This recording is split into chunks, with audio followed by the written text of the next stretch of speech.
I have a breaking news for you at this hour. So news relating to Olorato Mongale, the main suspect in that matter, has now been killed by the police. We understand information coming through from Amanzimtot. This is where we find our reporter Nobuhle Mudisa this morning, who has more details with regards to this breaking news story. It has been an ongoing investigation and also a search for these suspects. A very good morning to you, Nobuhle. Tell us about what you know now currently and what you can see from your vantage point.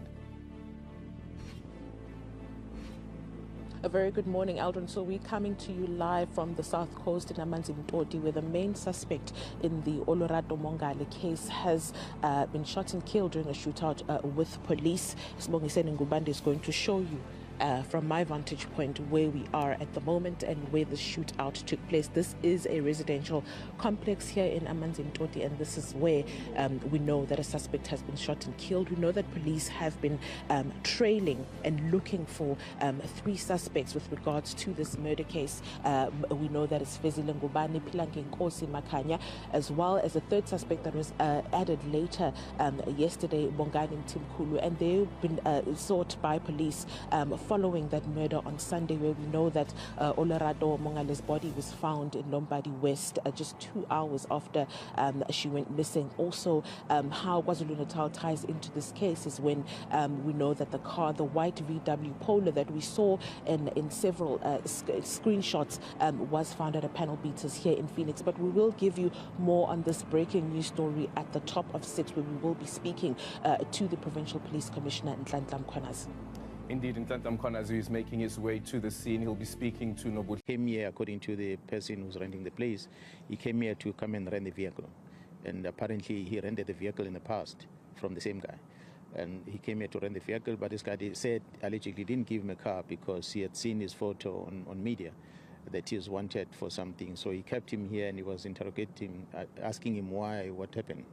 And he said he confessed to him of what he did in Joburg.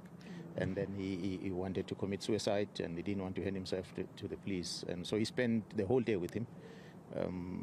What was funny for us, because he said he even locked him up in the house, and he went to go and buy food nearby, and he came back and he fed him. The whole day they were together until the evening, until the team eventually arrived here. You spoke of a confession as well. Apologies. Well, we are hearing from this guy that he told him what he did in Johannesburg. So it is this guy that's going to give a statement to confirm that, because he didn't talk to the police about it. It's this guy that is telling us what he was telling him the whole day. As he was allegedly, this guy is one of those gospel coordinators. So he was trying to counsel him, praying and the whole thing, trying to encourage him to hand himself over. So this is what this guy tells us. Obviously, his statement will prove that we draw money from the bank, and that we're assisting him are the ones that we are also going to have in custody as an accomplice on this escape of evading arrest. Can I ask you, just before you leave, sorry, yesterday National Police said something along the lines of that after they released the tip-off line for anyone who had information on these suspects, that they received hundreds of calls from women across the country saying that they know them, that they've been victims of them. They did not mention KZN. I just want to know if that's something you are investigating at this stage. Have you received calls?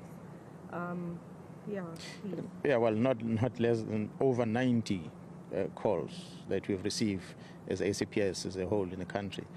We know that he's also having a kidnapping case here at Kwamashu that we were supposed to appear in court for. We know of the court case in Brakpan where we were supposed to appear on Monday on a kidnapping case as well. We have not less than 28 cell phones, I beg your pardon, ID cards that are found in his possession, and not less than 20 cell phones that are found in his possession. He's been moving around with a safe. We don't know for what purpose. So we're still trying to trace these IDs, who they belong to, and who are these people that is having the IDs here. And the cell phones, we're still going to download all of them and try to link them up.